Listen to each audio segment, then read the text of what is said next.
नमस्कार दोस्तों। वैसे तो आपने बहुत सारे एनकाउंटर्स, गैंगस्टर और बाहुबली के नाम सुने होंगे, लेकिन अतीक अहमद के केस में ऐसी क्या खास बात है जिसके बारे में पार्लियामेंट तक का बात हो रही है।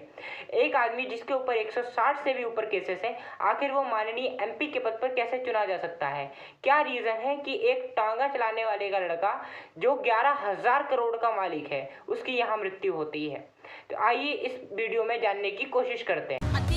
अतीक अहमद की हत्या पर देश में उठ रही आवाजों को अब विदेशों से भी समर्थन मिलने लगा है। क्या मैं इस सदन का सदस्य हूँ या नहीं हूँ? पूरी प्लानिंग को जो है वो अंजाम दिया जाता है।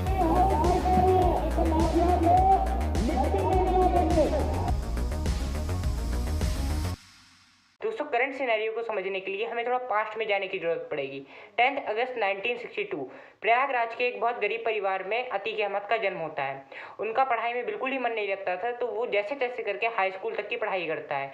हाई स्कूल के बोर्ड एग्जाम में वो फेल हो जाता है। उसके बाद वो पूरी तरह से पढ़ाई छोड़ देता है और कोयले के धंधे में आ जाता है। बेसिकली कोयला के धंधे में नहीं, वो कोयले चुराने के धंधे में आ जाता है। वो उसके गाँव से होकर जो भी ट्रक कोयले के जाते थे वो उनको लूटता था, उसमें से कुछ चोरी करता था और उसके बाद वही बेचता था। उसी के गांव का एक बहुत पुराना डॉन हुआ करता था और वो डॉन बहुत मशहूर भी था, जिसका नाम था चांद बाबा।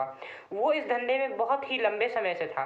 जिस साल 10वीं का रिजल्ट निकलता है, उसी साल कोयले के धंधे में उसके ऊपर एक मर्डर का केस भी निकलता है।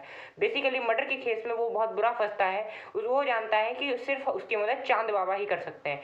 चांद बाबा इस धंधे में बहुत पुराने थे और बहुत मशहूर डॉन था। वो इस धंधे में बहुत ही जाना माना था, यहाँ तक कि उसकी कहा जाता था कि उसके ऊपर बहुत सारे बड़े बड़े पॉलिटिशियंस का हाथ था।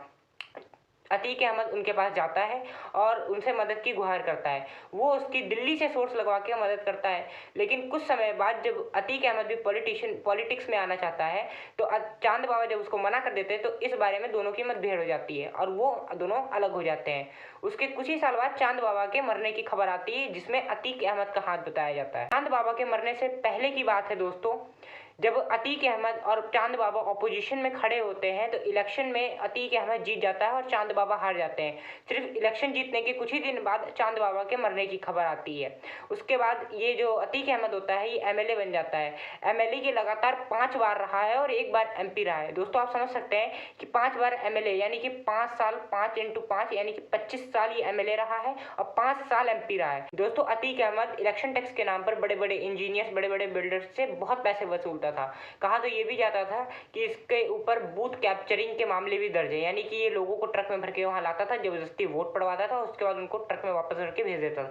इसकी एक आवाज़ पे लोग इकट्ठे हो जाते थे, बंदूक सहित, बम सहित। इसके में खास बात ये थी कि ये जहाँ पर भी जाता था बमबारी करने, वो तुरंत ऑन स्पॉट बम बनाता था, उसके बाद वो ऊपर फेंकता था लोगों के, जिस पे इनके बहुत सारे केसेस है। लगभग इसके ऊपर 160 से भी केसेस है, आप गूगल करके देख सकते हैं। इसके ऊपर किडनैपिंग, मर्डर, फिरौती, ऐसे सारे केस हैं। मेरी समझ से तो ऐसा कोई केस ही नहीं बचा होगा जो इसके ऊपर लगा ना हो। दोस्तों, अतीक अहमद बहुत तेज और तर्रार किस्म का व्यक्ति था। ऐसे ही कई सारी पॉलिटिकल पार्टीज को उसमें बहुत सारा टैलेंट दिखता था।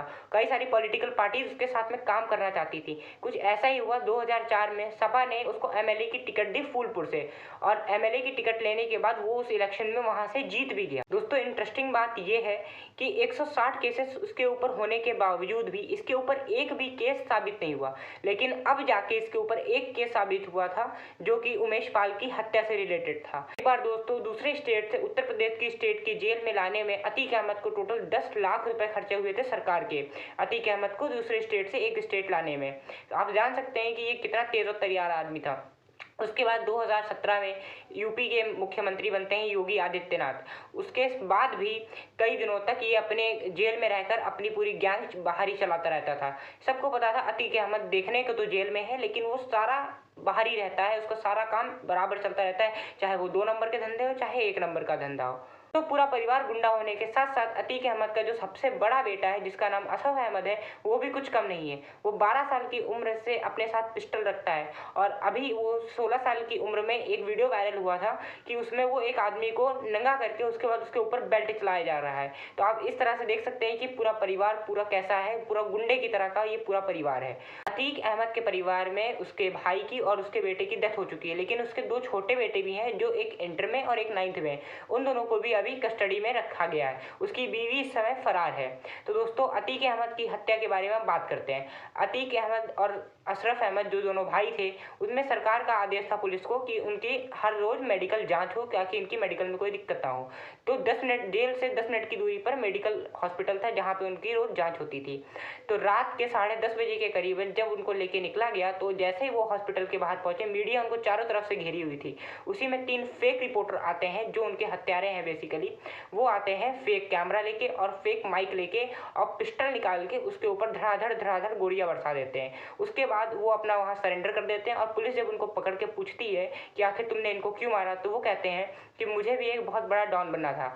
लेकिन दोस्तों, संदेह की बात ये है कि जो उनके पास पिस्टल मिली है वो टर्की के जो पुलिस होती है उसके पास होती है। उस पिस्टल की, एक पिस्टल की कीमत लगभग 6 से 8 लाख रुपए होती है। और उसके बाद वो कम से कम 10-15 दिन से पहले आके दिल्ली में रह रहे थे, तो उसका खर्चा, उसके बाद से जब उन्होंने कैमरा खरीदा उसका खर्चा, फेक माइक खरीदा उनका खर्चा, और पिस्टल के खर्चे कहाँ से आए, क्योंकि वो तो बहुत गरीब परिवार से बिलोंग करते हैं। दोस्तों, ये इसके ऊपर मुद्दे उठ रहे हैं। जब भी ये मुद्दा उठेगा और इसका जब आंसर मिलेगा तो मैं आपको वीडियो बनाकर जरूर इन्फॉर्मेटिव करूँगा। अगर वीडियो अच्छी लगी हो तो प्लीज़ वीडियो को लाइक करके चैनल को सब्सक्राइब कर दीजिएगा। मिलते हैं जल्दी ही नेक्स्ट वीडियो में, और हाँ, अपनी राय कमेंट सेक्शन में जरूर बताइएगा। बहुत बहुत धन्यवाद।